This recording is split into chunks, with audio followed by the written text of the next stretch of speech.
Good morning, everybody. I'm Keegan. Welcome back to the channel. Kind of spent this past day cleaning up the garage, picking up tools, putting it back where they go so we can focus on cleaning up some of these welds. I do have standards, but with the old metal, just kind of a little annoying. So we got a Wen belt sander, kind of been just easing that down. It's boring to watch. I'm not going to bore anybody with it. May do a quick time lapse, but hopefully today we can get these welds kind of primered, seam sealed, primered again, and we'll leave it as that until we kind of pick a universal color to do the entire inside of the car. We do have to get the dash out, hopefully also today, and kind of work all this metal down in the future. The only thing that might be an issue is the intake box, but I have no issue putting ITBs through the hood, but we're gonna try to keep it a little classy with the good old Datsun vibes. Kind of figured out some solutions with the pedal box, kind of extending the steering wheel, hopefully keep it reasonable. But in the meantime, I have managed to find an S12. It's kind of the last official Datsun branded car and the first of the S chassis. And this one did come with the V6. It was the only S12 that did come with the V6, and the interior is quite complete. Got a user's manual. Haven't really touched this car since I brought it back. I tried to get it going, but the previous owner went to do an alternator install and all of the wires ended up falling on the header. So I do believe we'll be putting an EcoTec motor in. Why not an LS? They're big, and I would have to kind of reconstruct the steering and everything, and that would just be a pain. But I'd like to keep it like a simple economy car. You know, you like that after driving the LS? Economy car logic, but something I can commute in. Cool, classy, has pop-ups, and an EcoTec I think would suit that just fine. Only issues, they only came in the Saturn Solstice and the Pontiac Skies in the rear wheel drive configuration, and people already kind of deem those cars as collectible, but we did manage to find one. Hopefully we can pick up the whole setup with the pedal, the ECU for like $1,000, and pick it up near the first, and then we'll kind of get started on that.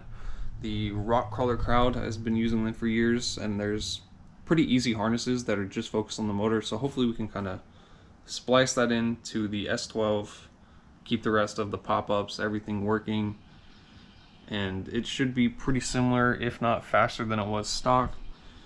More horsepower, less weight versus the V6, and I feel like it'll hold it down.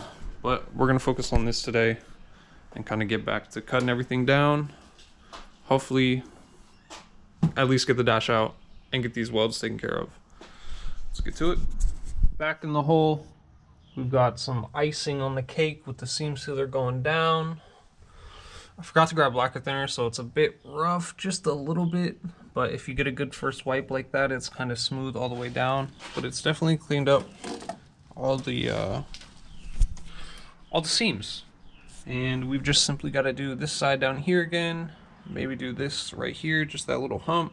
We'll see if I can do it with the one, but I did grab another one. I know I'm gonna need maybe like 2 or 3 more, so if we have to grab more, it's not gonna be an issue. But the good old cover up your work, but it was solid to begin with. Strategy is working, and we're gonna keep on going at it. I'll probably see if I can squeeze these out. Just figured I'd give a little update while changing gloves, and then we're gonna tackle the dash after I spray that primer. Probably get a snack, but she's coming along. She's coming along.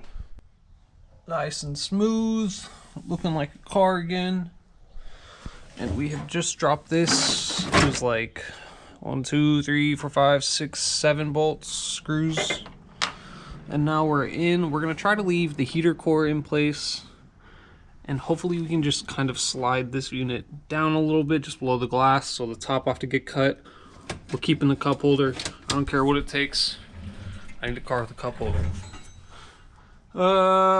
Getting into all the safety stuff is going to be probably annoying. We might have to move the odometer, maybe down, up, down, maybe there.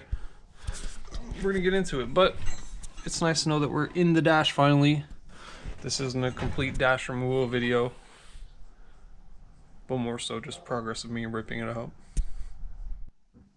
Finally, it's out. What a pain. What an absolute pain. I can only imagine removing that in the car. But I've had all of this free space, and it was still annoying. Basically, start at the glove box, do the outer rim, do the center console, do the 2 bolts and the cup holder first, then kind of peel that plate off, remove the radio. Then there's going to be a bolt back here, bolt right there, bolt in the middle. So there's 6 total for both sides. Pull the centerpiece off. Then you can start kind of pulling away 2 tabs on the bottom, lift it over. The airbag, there's 3 bolts, there's 2 up high, there's 1 down low, and this thing weighs probably like a good 15-20 pounds. It's kind of insane. But you know, weight reduction, that's what we're gonna call it, right? This is at a good level to where honestly I might be able to save it and then just have it still kind of go in the car at full force. But I am gonna hold on to the vents, so if anything we'll be able to kind of kick it out on both ways. But the cluster got out in one piece.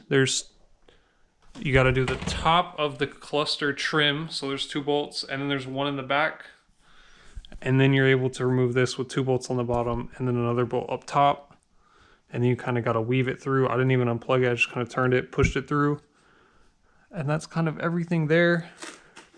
I'm gonna start removing all these small clips. Hopefully I shouldn't have to get into this. I think that's the cabin filter I see right there. But we're just gonna try to kind of peel back and prepare, you know, getting the stuff cut down to clear the Datsun clip. We'll see. May stop here. We're gonna see what's really involved, but I've been labeling. Just kind of be prepared. We're trying to leave this because these are annoying to remove and put back. That's usually the point of the car where I decide whether I'm keeping or not keeping AC. Not too worried about it, but all of our work is pretty smooth. Turns out pretty well. Gonna throw all these in the corner that we just cleaned yesterday and throw away more of it. All right, some brainstorming later. I think we're gonna try to keep this bar just based on how much stuff is actually hanging off of it, and to kind of make up for the steering, how it needs to go down just a tad more. We should be able to space out these 2 washers and nuts that are kind of just holding it up. This little hump right here and this little hump seem to be the only high parts. We should be able to get away with kind of how this holds up compared to the rest of it. Like if you follow this line across, it kind of is exactly the same. So I believe probably the next episode we'll just be trimming away. All of that's gonna have to get tubed, but we're definitely gonna have to end up cutting these down. The wipers will probably get moved forward, and then we'll flatten this horizon out. We do have plenty of metal here to work with, so 1 big sheet like that kind of laying across should be all right. Tested these seats right here, kind of see how it feels. Actually feels surprisingly good. I kind of want to do a bench seat, but it's way too high. Just you know, even the headrest touching the ceiling. I mean, it's comfy for me because I can kind of lay down with all this room, but for anyone else who's gonna seriously hold on, you know, it's just not the best idea. So we're gonna keep the lookout for seats. Probably use small Safari bucket ones if I can find any cheap enough, like Bajas and stuff. But good old Datsun progress. And until our next day off, we're gonna let the seam sealer continue to set up. I think it's like 24 hours until it's completely set up. I probably shouldn't have sprayed it, but I'd rather it kind of dry together. I've been told that's better in some ways. Until next time, guys.